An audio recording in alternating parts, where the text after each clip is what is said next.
Fé também são chaves espirituais. A orar no Espírito, a oração em outras línguas, o jejum e a oração, o meditar, a assimilação da palavra. Amém, queridos? A adoração pessoal também é uma vida de fé. Não há como eu conseguir viver uma vida plena em Deus sem essas 4 estruturas ou 4 pilares que Deus tem dado para mim. Qual que é a diferença, então? O que eu tenho dito aos ministros, aos pregadores, pastores e copastores, aqueles que ensinam aqui, é que se você vai ensinar sobre oração na igreja, tire uns 30 dias sem ministrar e vá ter de 3 a 4 horas de oração por dia. Se você vai falar sobre adoração, a mesma coisa. Se você vai falar sobre meditação e assimilação da palavra, a mesma coisa. Tenha leituras diárias da palavra, abrir a Bíblia, ler a palavra, deixar a palavra ler você durante 3, 4 horas por dia. Jejum e oração, a mesma coisa. Eu tenho falado de coisas para você que eu tenho praticado. Se eu vou falar de jejum e oração, é uma prática que eu tenho na minha vida. Porque bem-aventurado é o que Paulo diz, o homem que não se condena naquilo que ele aprova. Se eu falar com você apenas do conhecimento que eu tenho da Bíblia, sem uma vida prática, não resolve nada, você entende? É por isso que a orientação para quem toca, para quem canta, para quem serve nessa igreja, ministra. Se você vai falar de oração, tire 30 dias de oração de 3, 4 horas. E quando você vir aqui, tiver a oportunidade, você vai falar do que Deus está fazendo através da vida que você se colocou debaixo de oração. Você concorda comigo? Que as nossas palavras, ela precisa vir juntamente com uma vida de prática diária na nossa vida. Se não é apenas um conhecimento que não muda a vida das pessoas e nem muda a nossa vida, tem que ser um conhecimento prático e vivido. Diga amém. Se vamos falar então de jejum e oração, primeiro quebramos alguns mitos. As pessoas jejuavam para casar, para ter um emprego, as pessoas jejuavam para ter um carro. Quem é dessa época? Eu sou dessa época. Quem nunca fez esse tipo de coisa? Né? Que levante, que atire a primeira pedra. Eu já fiz muito isso. Já jejuei para casar com meninas que eu gostava, não deu certo. Já jejuei para ter carro, não deu certo. Já jejuei para trocar de emprego melhor, aumento de salário, não deu certo. Porque o pensamento, queridos, do Velho Testamento era uma troca. Era uma troca. Eu jejuo e Deus me dá. É como se eu fizesse um sacrifício pessoal, no caso, e Deus se comovesse e eu movesse Deus. Saiba que o jejum não move Deus. A oração não move Deus. A sua vida de adoração não move Deus. A sua confissão não move Deus. Não é Deus que precisa de mudança, sou eu e você que precisamos de mudança. Quando nós jejuamos, quem muda sou eu. Quem muda é você. Quando nós oramos, não é Deus que muda, sou eu que mudo, é você que muda. Quando nós, na verdade, começamos a praticar a palavra de Deus, Deus não é alterado. Deus continua sendo Deus com jejum ou sem jejum. Deus continua sendo Deus sem prática da palavra ou com a prática da palavra. Você entende? Quem muda somos nós. Você pode dizer amém? Há algo da minha parte e da sua parte que é da nossa responsabilidade. Tantas quantas são as promessas de Deus, estão por meio de Jesus o sim, por ele o amém. Já foram liberadas para nós. Em João 19:30 diz, todas as coisas já foram consumadas. Tudo está liberado. Não há mais nada que Deus possa fazer por mim e para você que ele já não tenha feito na cruz. Ele já realizou todas as coisas. Eu e você entramos no nível do entendimento de Deus e praticamos a palavra, então essas coisas chegarão até nós. Você pode dizer amém? Dessa forma é o jejum. No capítulo 17 de Mateus, você vai encontrar Jesus pegando 3 discípulos mais íntimos, sumido para o monte. Ali ele tem a transfiguração, a transformação, aquela metamorfose, que é a palavra original. Ele então, o lado de dentro passa a ser esclarecido, revelado para o lado de fora. Eles têm aquela visão do caso de Moisés e Elias. E depois, quando eles descem, 9 dos discípulos que ficaram, estava sendo judiado por um demônio, um filho de um homem, na verdade, que estava, lembra disso? E jogava discípulo para cá, jogava discípulo lá. Quem nunca viu o demônio pegar o pastor pela gravata, dar uns tapas no pastor, jogar crente para lá, jogar cadeira para cá? Quem nunca teve essa oportunidade? Se você é velho de igreja, querido, você já viu toda essa história aí. Você está entendendo? Do diabo aterrorizar, né? Fazer palhaçada na igreja, no caso. Né? E os discípulos não conseguiram, o pai diz assim, seus discípulos não puderam, me ajuda nisso. Se você pode, Jesus disse, eu posso. Tudo é possível ao que crê. Jogou a bola de novo para ele. Ele diz, me ajude na fé. Então Jesus, ele vai lá e intervém. Mas o que Jesus deixou bem claro é que eles poderiam resolver aquela situação. Há uma palavra, então, do capítulo 17, último versículo, ele diz assim, né? Mas esta casta só sairá por meio de jejum e oração. Qual que é o entendimento errado em relação a isso? É que existe uma categoria de demônio que só sai com jejum e oração, e isso é um engano. Não existe isso. Não é jejum e oração que remove demônios, querido, não existe isso. O que remove demônios é o nome e autoridade de Jesus. O nome sobre todo nome, amém, queridos? É o nome de Jesus que remove demônios, ou casta de demônios, ou legiões de demônio. O jejum e a oração, ele tem o poder do quê? De matar a incredulidade da carne, onde o meu ouvido espiritual ficará mais claro, a minha visão espiritual vai ficar mais aberta, no caso, então eu vou estar mais sensível. Eles disseram, qual é o nosso problema, Jesus? A incredulidade. Por que os discípulos não conseguiram expulsar? Incredulidade. O jejum e oração mataria a carne e a ascensão espiritual estaria maior. Então esse é a explicação daquele texto, amém? Não tem jejum e oração que expulsa demônio. O que expulsa demônio é a autoridade do nome de Jesus, que é sobre todo o nome, diga amém. Então aqui, queridos, há uma ordem, uma organização, no capítulo 58 de Isaías. O pastor Dave Robson conta um testemunho muito interessante. O jejum bíblico, ele tem, na verdade, ele abre duas portas para mim e para você, no caso. A primeira é em relação a como eu desenvolvo a minha vida nessa terra, diante dos meus irmãos, a minha vida prática. O jejum, ele tem um poder que destrava a favor de Deus. Esse é o primeiro. O segundo é, na verdade, que eu vou interferir em alguns assuntos espirituais. Deixa eu só quebrar um outro mito aqui, que eu acredito que está no capítulo 12 de Daniel. Alguém pode conferir, só para dar o endereço correto para mim, que é o momento dos 21 dias de oração de Daniel. Eu acho que é o capítulo 12, 10 ou 12, uma coisa assim, 11? 12, né? Você lembra então que Daniel, eles recebem uma ordem, vão na verdade morrer todos os sábios da Babilônia, uma ordem de Nabucodonosor. Então Daniel entra num jejum de 21 dias. Quem lembra disso? Por causa disso, muitas igrejas de ministério entram no jejum de 21 dias. Não tem problema, queridos, entrar no jejum de 21 dias, mas não existe uma mágica nos 21 dias. Amém? Poderia ser 3 dias, poderia ser 40, 60, 100 dias. O que acontece com Daniel é que ele está numa aliança inferior a nós, onde o diabo não havia ainda sido destruído na cruz. Amém? Havia um direito legal do diabo sobre a humanidade. Demônios poderiam, através da ordem de Satanás, interferir no reino dos homens. A partir do momento em que nós nascemos de novo, o diabo foi colocado no lugar dele, debaixo da autoridade e do nome de Jesus. O diabo já não tem mais esse acesso de interromper a oração. Amém? O Espírito Santo, no Velho Testamento, habitava do lado de fora, no caso. O homem não tinha o Espírito Santo dentro dele. No Nova Aliança mudou as coisas. O Espírito Santo, no dia de Pentecoste, desce do céu. Ele deixa de morar no céu para morar dentro do crente. Você compreende isso ou não? Houve uma realidade diferente que aconteceu. Então o que acontece? Quando Daniel ele vai orar, no caso, quando a resposta é destravada do trono de Deus, um demônio, um príncipe das trevas, segura a oração de Daniel naquele momento. Daniel não poderia orar em nome de Jesus. Jesus não havia morrido e ressuscitado, o diabo ainda tinha o poder. A partir desse momento que se nasceu de novo, queridos, não existe mais essa interferência de céus e terra. Você ora de espírito para com espírito. O Espírito de Deus está morando no teu espírito, você mora no Espírito de Deus. O trono de Deus está dentro de você, o céu. Efésios capítulo 2, 6 diz que você já está assentado com Cristo nas regiões celestiais. Amém? Reinando em vida. A conexão é direta com Ele, não tem mais interrupção. Mas a verdade daquele texto do jejum dos 21 dias é que o demônio segurou a oração dele 21 dias. Poderia ter segurado 30 dias, no caso. Então o que acontece? Deus libera Miguel, o homem da guerra, o arcanjo da guerra, e vem e trava uma batalha e libera então para que Gabriel viesse, no caso, né? Então o anjo segurou ele, o demônio segurou por 21 dias, no caso.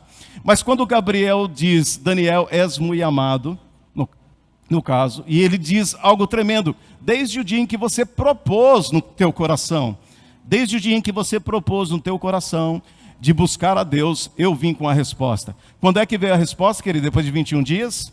Não. Desde o dia em que ele propôs no coração em buscar a Deus. Daniel capítulo 9. É isso ou não? Ok. Então veja bem, desde o dia em que você diz assim, eu vou buscar a Deus, a resposta já foi liberada. Você pode dizer amém? Olha o quanto é poderoso servir a Deus. Então alguns mitos precisam ser quebrados. Não é 21 dias que vai mudar a Deus, não é 3 dias, não é 40 dias. É o momento em que você decide entrar num nível de intimidade maior, a resposta já é liberada para você. E não tem demônio mais que segura a sua oração. Diga amém. Amém?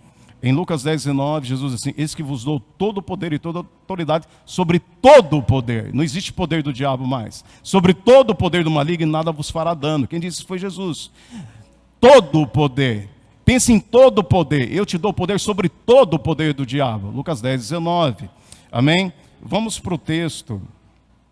Aleluia. De Isaías capítulo 58. Eu disse para você que 2 coisas acontecem aqui. Primeiramente é o fato de... só terminar de explicar isso. É o fato de, no reino do Espírito, você mover algumas coisas, no reino, não Deus, mas no reino do Espírito. Outras coisas é você mover no reino, reino natural.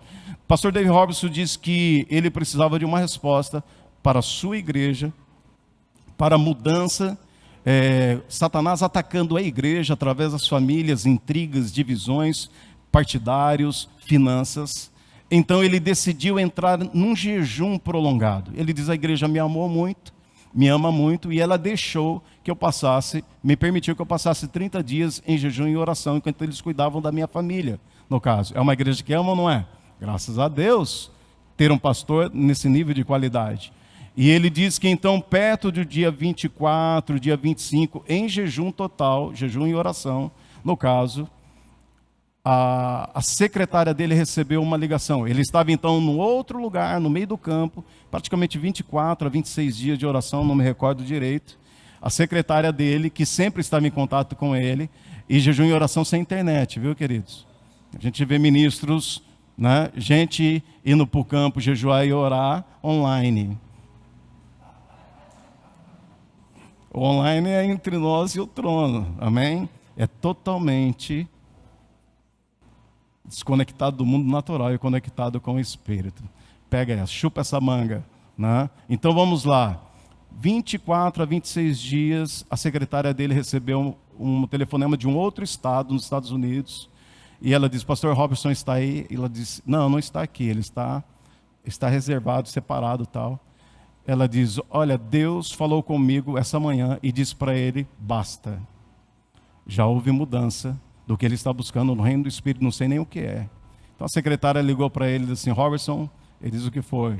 Ela diz assim, fulana ligou, que é uma ministra muito considerada, uma mulher de Deus, e ela disse que não sabia por que estava te ligando, mas o Senhor acordou de manhã e diz, liga para Robertson e diga para ele, basta.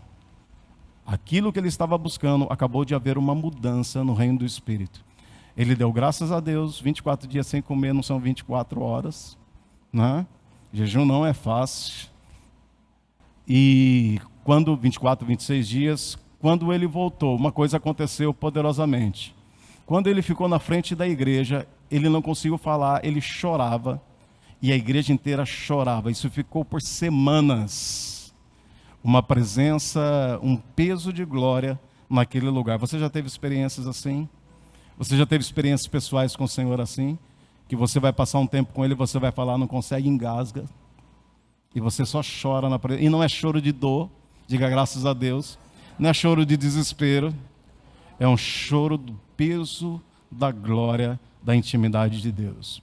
Então tem coisas que você move no reino espiritual, não move Deus. Você move no reino do Espírito quando você se consagra, quando você mata o poder da tua carne. O que impede de você avançar espiritualmente é carnalidade. Carnalidade são coisas contrárias à fé.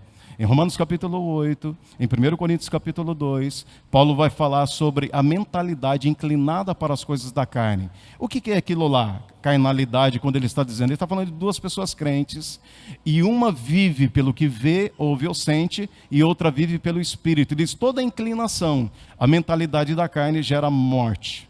Mas toda mentalidade inclinada para a vida do Espírito, vida e paz. Diga vida e paz. Vida e paz é melhor do que morte. Você concorda comigo ou não? Mas é uma inclinação às coisas do Espírito Santo. Um homem natural, um crente pode se tornar naturalmente, não entender e não compreender as coisas do Espírito Santo, simplesmente porque não tem acesso, ele não acessa as coisas do Espírito Santo. Mas saiba que a chave está na minha mão, está nas suas mãos, e o jejum e oração é uma dessas chaves. Amém, queridos?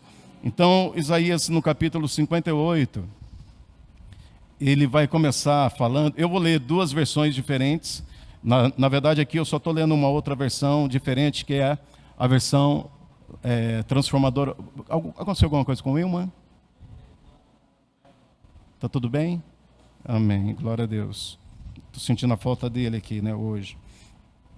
Ele começa então no versículo de número 1. Ele diz assim, clama, eu vou ler aqui agora a revista corrigida, ok? Eu preciso acelerar.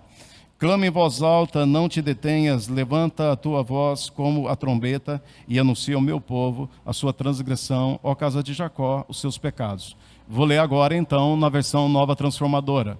Grite alto com todas as tuas forças, grite alto, como o som de trombeta, fale ao meu povo Israel sobre a sua rebeldia e seus pecados. Note que ele está falando sobre o jejum e a oração. Olhe a instrução de Deus sobre o jejum e oração. Há um comando de Deus, alerta o meu povo sobre algo que eles estão praticando errado, estão fazendo mal para eles mesmos. Versículo número 2. Apesar disso, agem como se fossem crentes piedosos.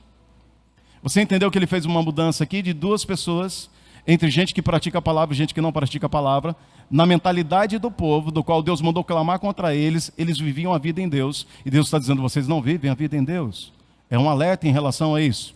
Apesar disso, age como se fossem piedosos, vêm ao templo todos os dias e parece ter prazer em aprender ao meu respeito. Parece ter prazer em aprender de mim. E ele continua, agem como nação justa e jamais abandonariam as leis do seu Deus.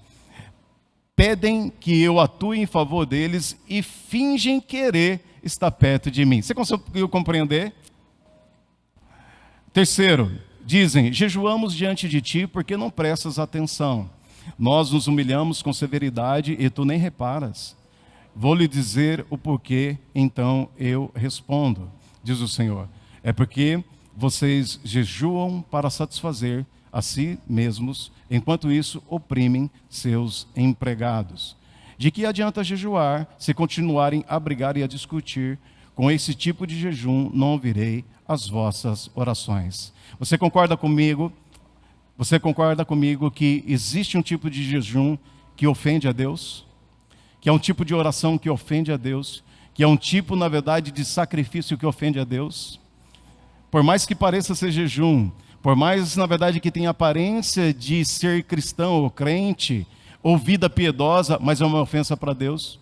Você sabia que tem até dízimos que ofendem a Deus? Se as pessoas tivessem a revelação do que é o dízimo e a oferta, muita gente não dizimaria. Porque acha que compra o favor de Deus em relação a dizimar. O dízimo é bíblico, diga amém. Mas ele é fidelidade. Não adianta dizimar se vive uma vida de prostituição. Não adianta dizimar se vive uma vida de fofoca, de mentira, de intriga. Não adianta. As pessoas acham que compram a Deus em relação a isso, né? O texto já nos diz que Deus primeiro nos aceita e depois aceita o que vem da nossa mão. Se Ele aceita você, aceita tudo, louvor, adoração, dinheiro, oferta, canção. Se Ele te rejeitar, vai rejeitar o teu dinheiro. O teu dinheiro é tão, na verdade, sujo diante de Deus, as tuas ações, como Ele sempre diz. Uma vida consciente, queridos, madura, é saber como eu agrado a Deus diariamente. Amém? Glória a Deus. Aqui ele faz a separação, o jejum de vocês não presta. Na verdade é mais abominação para mim. Quando ele trata com Saul, ele diz, tem o Senhor prazer no sacrifício ou na obediência? Mais vale o sacrificar ou obedecer? Ele diz, na verdade, eu quero obediência e não sacrifício. A frase que a gente tem colocado aqui, aquilo que se perde por desobediência, não se alcança por sacrifício. Se entramos em problemas por desobediência da palavra, não adianta dizimar, não adianta ofertar, não adianta orar, não adianta jejuar, não adianta ninguém pôr a mão na nossa cabeça, não vai adiantar. Temos que nos arrepender e viver a prática da palavra. Diga amém. Em João capítulo 15, quando ele vai falar a respeito de nós estarmos ligados à videira, Jesus diz assim: vocês me amam, não pelo tanto que fala, mas pelo tanto que pratica a minha palavra.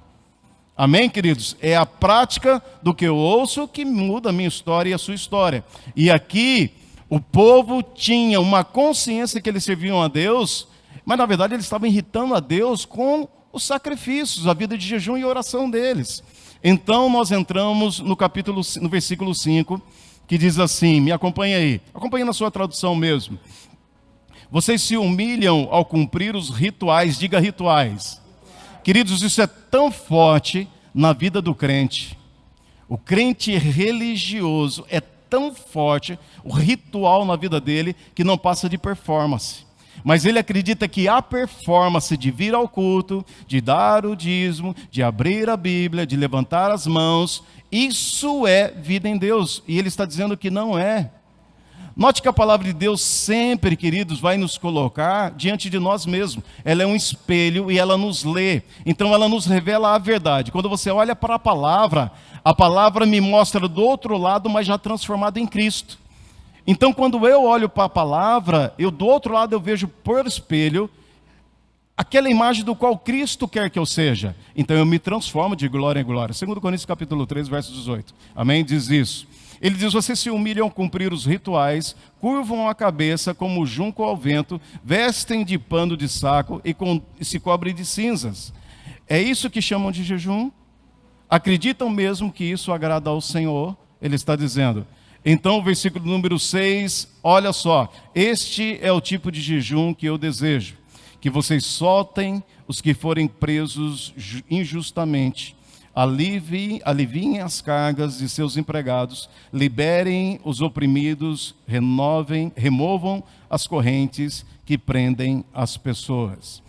Antes de falar desse versículo número 5, quero falar sobre, 6, quero falar sobre esse versículo número 5, se você olhar para ele.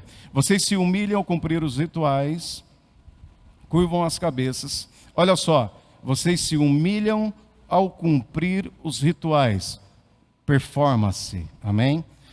2, curvam a cabeça como junco ao vento, performance. Vestem-se de pano de saco e cobrem de cinza, performance. Ele diz, é isso que vocês chamam de vida em Deus, jejum? Acreditam mesmo que isso agradará ao Senhor?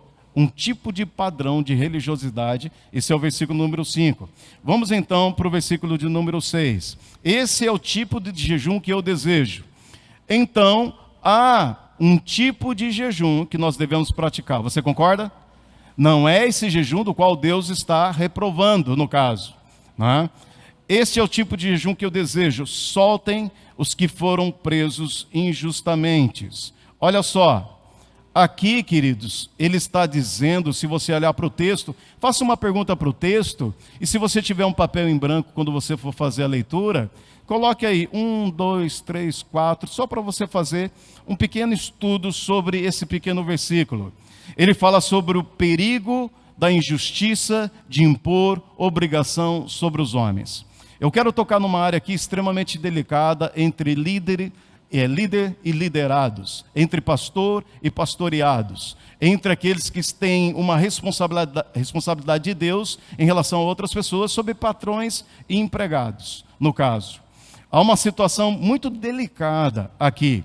Eu sei que existem homens, na verdade, que exercem domínio sobre os outros homens por ser carrasco. Ou você dança a música que eu toco, ou eu destruo você. Existe um monte de líderes assim.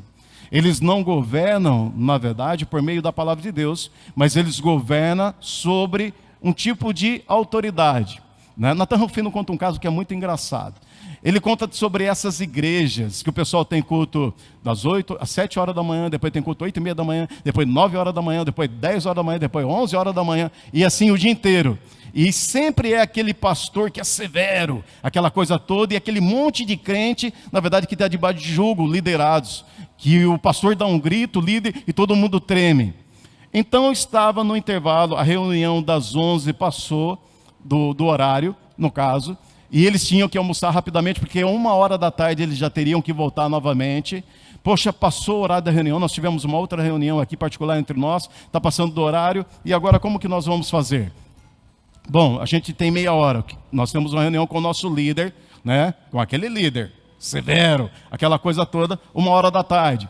E que a gente tem meia hora, vamos para a padaria, vamos comer. Então foi aquele monte de obreiro, com pastores comendo na padaria, né? E comeram salgado, comeram isso, comeram aquilo. Um dos copastores que estava lá comprou um pão doce, né? Aquele que joga açúcar de confeiteiro em cima. Já deu reunião, vambora. Ele não tinha terminado ainda, ele veio comendo pão doce, pão grande.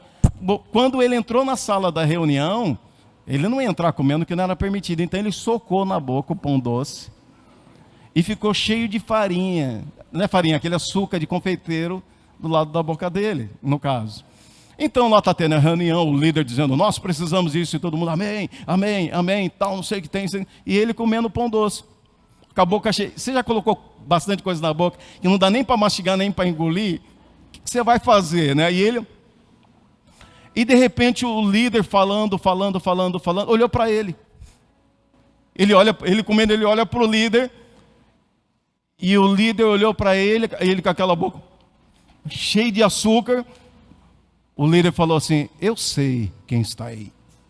Aí todo mundo olhou e ele tentando dizer, não, é pão doce. O líder falou, eu te repreendo no nome. Ele, não, é pão doce. Aquele negócio. Então todo mundo foi expulsar o demônio do pão doce que estava sobre a vida dele. Existe um perigo de gente que quer governar batendo. Amém? Sobre o domínio. Uma das coisas, queridos, que a vida da oração, a oração da madrugada, as salas de oração, a vida de jejum, meditação da palavra tem me colocado num lugar, é de ouvir Deus quando eu ultrapasso alguns limites. Recebi um telefonema de uma pessoa, disse, pastor, eu não posso estar no culto porque eu vou estar fazendo isso. Naquele momento subiu algo no meu coração, né? Uma chateação em relação àquilo lá, que aparentemente, na minha concepção, não parecia muito justa, no caso. Eu vi o recado, eu parei para pensar, eu sentei um pouco, estava atarefado com muitas coisas, de repente o Espírito Santo falou no meu coração, dizendo, Wagner, você não é dono de ninguém. Naquela hora eu entendi, queridos. Ele diz, ninguém me serve se não for voluntariamente. Ninguém pode se servir se você não deixar que as pessoas sejam voluntárias na sua vida. Amados, eu compreendi naquele momento. Eu não tenho posse de ninguém, de nenhuma pessoa. Como o próprio Deus não coloca nenhum cargo dizendo, você vai me servir na marra. Não. Você só pode me servir por amor, você serve por amor. Se você quiser me acompanhar, andar comigo, eu quero andar com você. Mas se você não quer andar comigo, eu não posso andar com você. Então, naquele momento, eu entendi que ninguém é preso debaixo do meu ministério.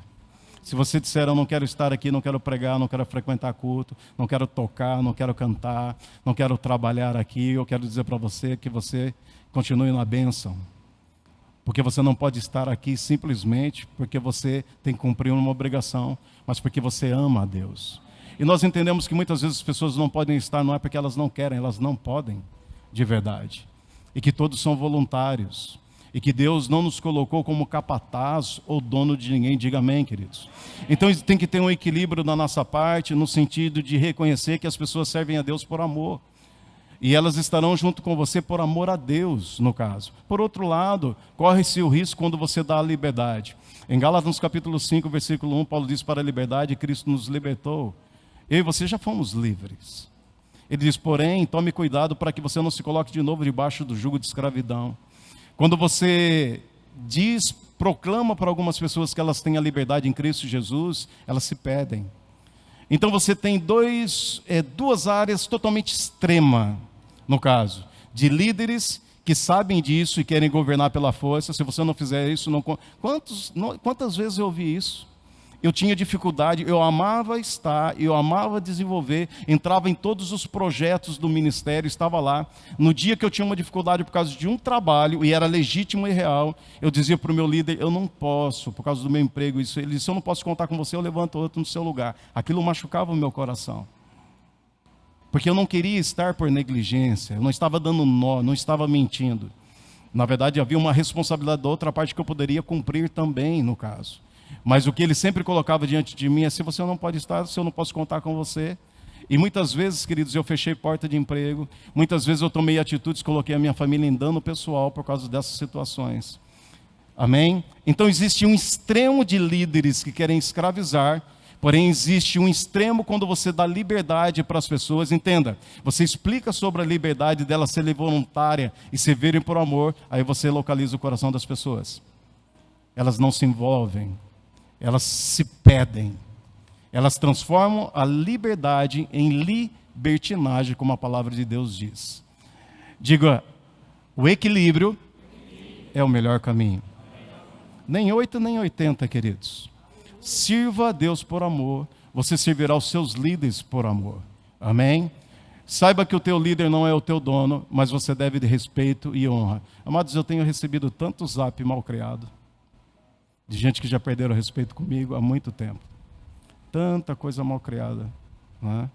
Simplesmente eu coloco diante de Deus, porque eu não posso obrigar as pessoas a terem respeito por mim. Eu tento manter um nível de respeito, mas eu não posso obrigar que as pessoas não mantenham esse nível de respeito por mim. Uma das coisas que eu sempre fui consciente na minha vida, desde a minha conversão, já vão 30 e tralalá anos convertido, mesmo na religiosidade, é sempre manter um respeito entre aqueles que Deus colocou sobre mim, no caso, sempre. Podemos discordar? Claro que podemos. O que seria do amarelo se nós apenas amássemos o azul, é ou não é? Então, assim, podemos discordar, o que não pode ter é falta de respeito no nosso meio. Você concorda com isso ou não? Tome muito cuidado, você não desrespeita o teu patrão, o teu chefe, a tua patroa, o teu líder, você desrespeita a Deus. Tome muito cuidado, queridos. Deus nunca vai tomar partido em relação a você, se você é alguém que desrespeita, que você é desonroso, que você trata como comum, aquele que você não pode tratar como comum. Amém? Não se chove de baixo para cima, diga amém. Amém? Você não é obrigado a andar com ninguém, mas se você decide andar com alguém, você deve ter respeito, honra a cada pessoa. Ok? Você não é obrigado a trabalhar em nenhum lugar. Mas se você aceitou trabalhar naquele lugar, aquela pessoa que a tua empresa colocou como chefe sobre a sua vida, independente se ela não sabe o que você sabe, independente se ela não é mais esperta que você, se ela não é mais bonita ou articulada com você, você deve respeito e honra aos teus encarregados. Tem gente que faz motim nos bastidores, no vestiário, naquelas reuniões de café. É verdade ou não é? Porque não gosta de certo. Saiba que você não está rejeitando as pessoas.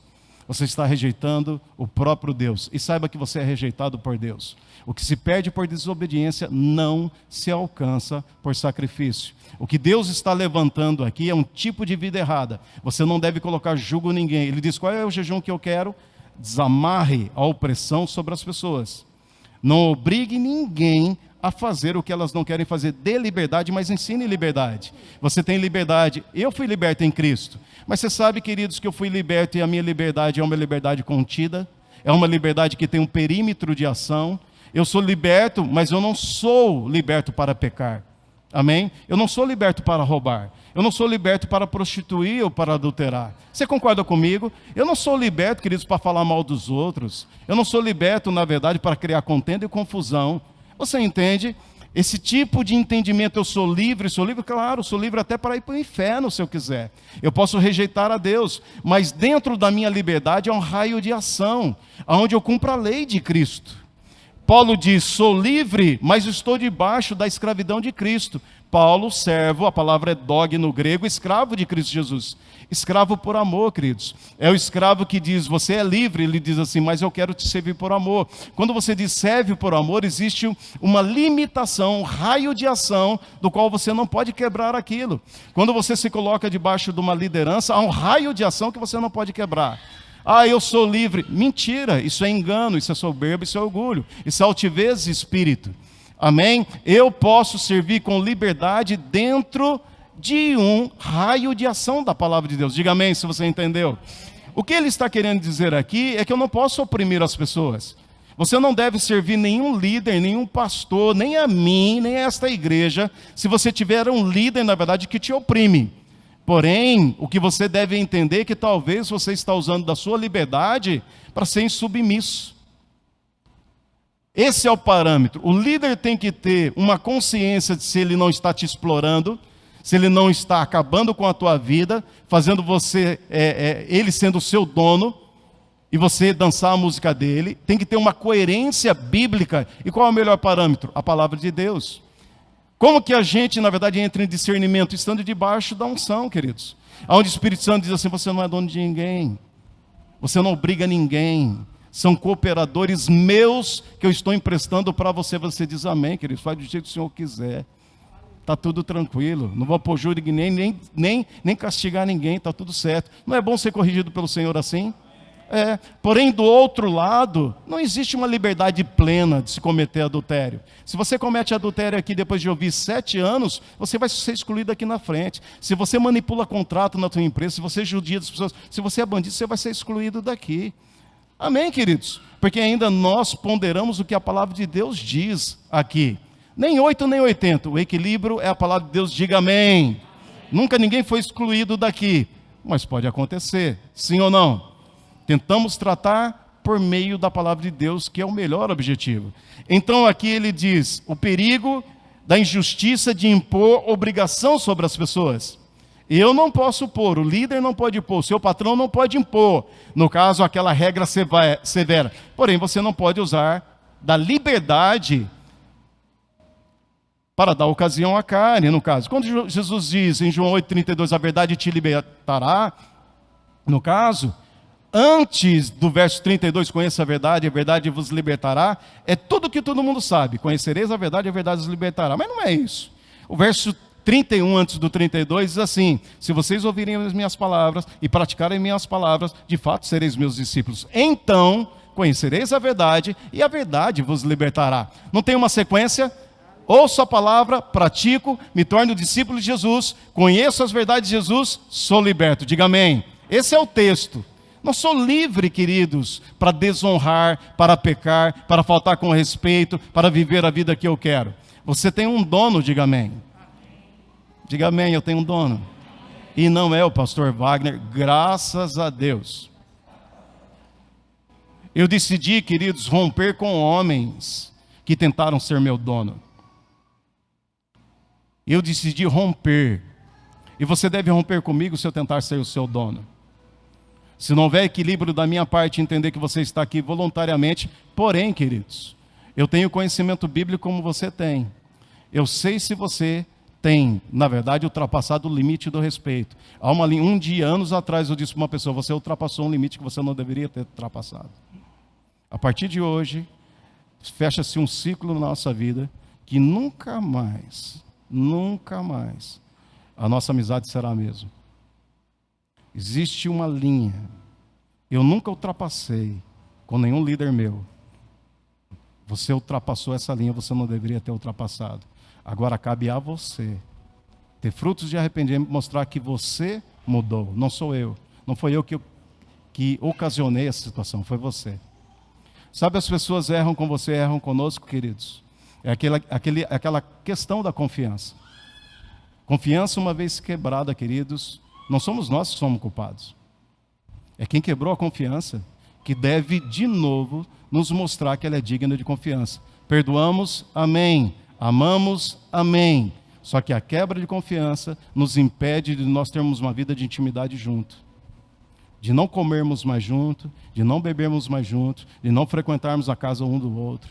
Você entende? Porque houve uma quebra de confiança e outra quebra de confiança. Desrespeitos são estabelecidos. Nesse melhor momento, ou é você seguir o seu caminho, eu seguir o meu caminho, ou voltar, como Pedro diz, a frutos de arrependimento. Melhor não é pedir perdão, o melhor é não pecar. O melhor não é ficar pedindo desculpa, o melhor é não ficar errando com as pessoas. Você concorda comigo? É muito fácil a gente causar problema na vida das pessoas pela falta da nossa dignidade, do nosso respeito, da nossa honra, quebrando confiança e pedindo desculpa a todo momento. O melhor não é pedir desculpa, o melhor é não fazer. Amém? E cabe a quem errou consertar a situação. Você concorda comigo? Isso é a Bíblia que diz. Amém? Então, o versículo fala a respeito disso. Então, há duas questões aqui, queridos, muito delicadas. Muito delicada.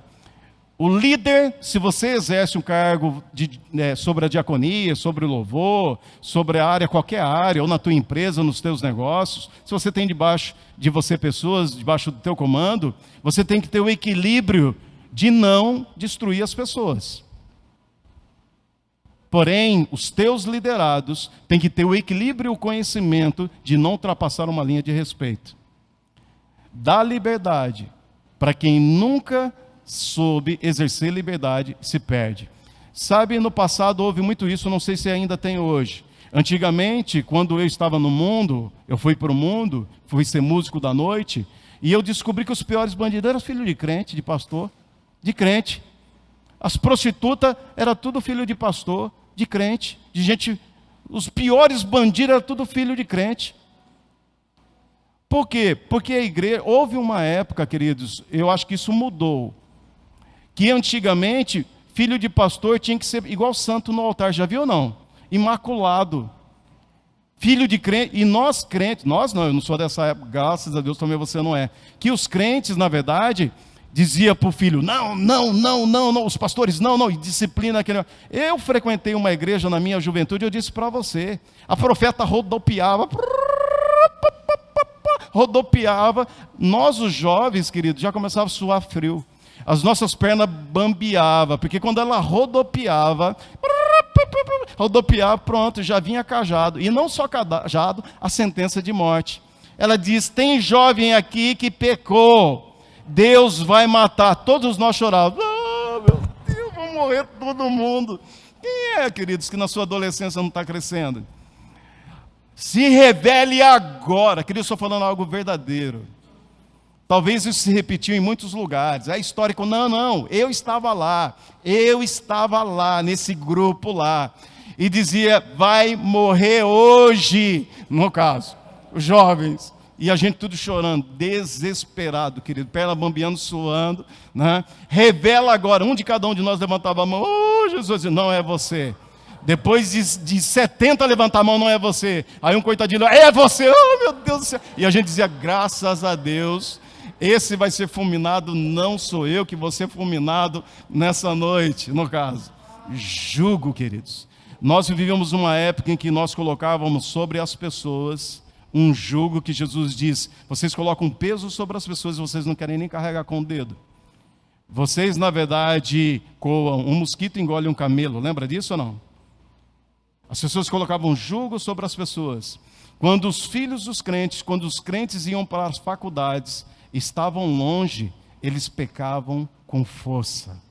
Não tem pastor me olhando, não tem pai me olhando, não tem mãe me olhando, não tem igreja para me disciplinar, não tem ninguém me apontando o dedo. Quando eles desviavam, eles experimentavam uma liberdade, dizendo assim, eu sou livre. Porque o Deus que foi apresentado era um Deus que ia esmagar a gente como uma barata, queridos. A sensação que nós tínhamos é que Deus queria nos matar a todo momento.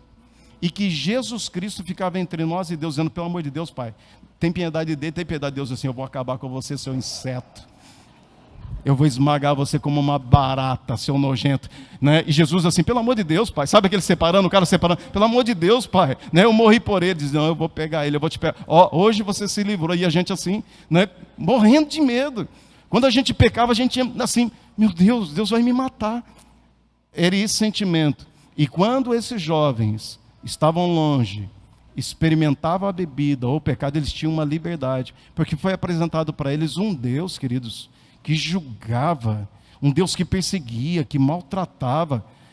Amados, nem eu quero um Deus assim. Deus não é assim. As pessoas não entendem que Jesus Cristo é a expressão exata de quem Deus é. Quem vê o Filho, vê o Pai. As pessoas acham, eu já falei isso aqui, mas só para você entender, tem pessoas novas, que você como um pai, você ama tanto teu filho e tua filha, você diz, nossa, eu amo tanto, que tal um câncer, vem um câncer sobre o meu filho terminal para que mate. Você faria isso? Mas nós achamos que Deus faz. Nós não fazemos. Mas nós achamos que Deus faz. Amados, se Deus coloca doença e maldição na vida das pessoas, Jesus veio tirar. Jesus é o mais rebelde de todos. Deus mata Jesus da vida, Deus coloca doença, Jesus tira. Jesus diz: para isso se manifestou o Filho de Deus. 1 João capítulo 3, 8, para desfazer as obras do diabo. Ele diz: quem vê a mim, vê o Pai. Se eu curo, é o Pai curando. Se eu salvo, é o Pai curando. Se eu liberto, é o Pai curando. Sabe, Deus e Jesus não estão em intriga no céu, cada um puxando para um lado, não. Jesus veio revelar quem é o Pai, no caso. É Deus quem ama, é Deus fazendo através de Jesus. Ele diz: eu não falo nada se o Pai não falar, eu não faço nada se o Pai não fazer. João capítulo 5, João capítulo 6. O que eu falo, o que eu faço é o que o Pai manda. Não faço a minha vontade, mas a vontade do Pai. Jesus veio revelar quem era Deus. Diga: Deus é bom. Foi Jesus que disse que Deus é bom, e eu concordo com ele em relação a isso. Então aqui, esse texto do jejum, né, porque a gente tem que acabar agora. Jesus Cristo, a ceia vai ser em 5 minutos. Em nome do Pai, do Filho e do Espírito Santo, amém. Jesus morreu, ressuscitou, coma seu pão, tome seu cálice, dê glória a Deus. Não vamos fazer a ceia como se Jesus estivesse sepultado aqui, porque as pessoas choram, né? Não, Jesus ressuscitou, diga amém. Nós celebramos a vida, amém, queridos? Aleluia. É isso aí, a minha parte acabou. Vamos lá, que não dá mais tempo. Deixa eu só ler o texto inteiro, né? Posso só ler com você? Versículo 5, me acompanhem, rapidamente. Versículo 5 diz assim: seria esse jejum que eu escolhi, que o homem um dia aflinja sua alma, que incline a sua cabeça como junco, e estenda debaixo de si saco e cinza? Chamaria isso você de jejum e dia que o Senhor tem prazer? Porventura não é esse jejum que escolhi, que você solte as ligaduras da impiedade, que desfaça as ataduras do jugo, e que deixes livres os oprimidos e despedace todo o jugo? 7. Porventura não é também que você reparta o teu pão com o faminto, e recolha em casa os pobres abandonados, e quando você vires nu, o cubras, e não esconda o teu rosto? Olha o versículo 8, queridos, quando nós entendemos isso. Então romperá a tua luz como a alva do meio-dia, e a tua cura apressadamente brotará, e a tua justiça irá diante de ti, e a glória do Senhor será a tua retaguarda. Então clamarás, e o Senhor te responderá, gritarás, e ele dirá: eis-me aqui, filho e filha. Né? Se tirares do teu meio o jugo, o estender do dedo e o falar de forma como pecado, e se você abrir a tua alma ao faminto e fartar a alma aflita, então a tua luz nascerá nas trevas, e a tua escuridão será como ao meio-dia, e o Senhor te guiará continuamente, e fartará a tua vida em lugares secos, fortificará os teus ossos, e será como um jardim regado, e como um manancial cujas as águas nunca faltam. A promessa não é sobre você, diga graças a Deus, é sobre os seus filhos, e os que de ti procederem, edificarão as antigas ruínas, e levantará os fundamentos de geração em geração, e chamar-te-ão reparador das rupturas, muros quebrados, e restaurador de veredas para morar. Se desviare o teu pé, na verdade, do sábado, se desviar o teu pé do sábado e te fazeres a tua vontade no seu santo monte, e clamares ao sábado deleitoso. Aqui o sábado você entende que é o descanso da fé, amém? Né? E honrares, não seguindo os teus caminhos, nem pretendendo fazer a tua própria vontade, nem falares as tuas próprias palavras. 14, para finalizar. Então te deleitarás no Senhor, e te farei cavalgar sobre as alturas da terra, e te sustentarei com a herança de teu pai, porque a boca do Senhor assim o disse. Diga graças a Deus. Pai, no nome de Jesus, a tua palavra, Pai, ela é vida, ela é força para o nosso espírito. A tua palavra é a verdade, Pai. Nada podemos, Pai, a não ser a favor da tua verdade. Nada podemos contra a verdade, a não ser a favor da tua verdade. Nós queremos ser ouvintes praticantes da tua palavra, e não ouvintes negligentes, esquecidos, Pai. Sabemos que existe uma influência dos céus. Sabe, Pai, pedimos perdão pela negligência, como tratamos nossos líderes, nossos liderados. Confiamos no Senhor, Pai, nos ajude, Pai, a termos temor em relação ao Senhor e temor em relação àquele que nós devemos respeito também, Pai. O Senhor é aquele, Pai, que pode unir novamente laços quebrados, amizades quebradas e desfeitas, Pai. O Senhor pode nos fazer novamente uma família, Pai. Aleluia, debaixo da Tua orientação. Obrigado por cada homem, por cada mulher que chegou nesta igreja, por cada pessoa que veio aqui hoje e o Senhor falou diretamente ao coração deles, no nome de Jesus.